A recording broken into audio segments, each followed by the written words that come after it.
राज्य उत्पादन शुल्क सोलापूर विभागाने 2023-24 या आर्थिक वर्षाकरिता शासनाने दिलेले महसुलाचे उद्दिष्ट पूर्ण केले असून वर्षभरात अवैध दारू विरुद्ध राबवलेल्या मोहिमेत 6 कोटींचा मुद्देमाल जप्त केला।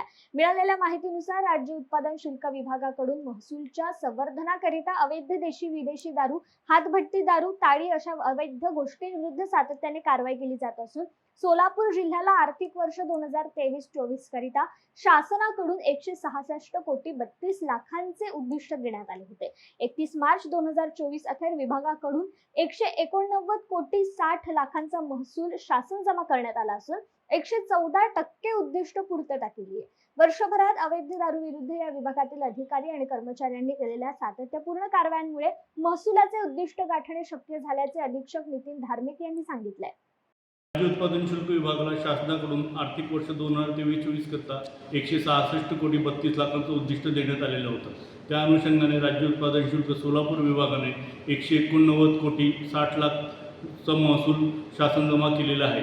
या शासन महसुलाच्या उद्दिष्ट पूर्तता 114% झाली असून याकरता विभागाने वेळोवेळी अवैध दारू, हातभट्टी दारू, धाबे इत्यादींवर कारवाई केल्यामुळे विभागाला महसुलाचे उद्दिष्ट गाठणे शक्य झालेले आहे।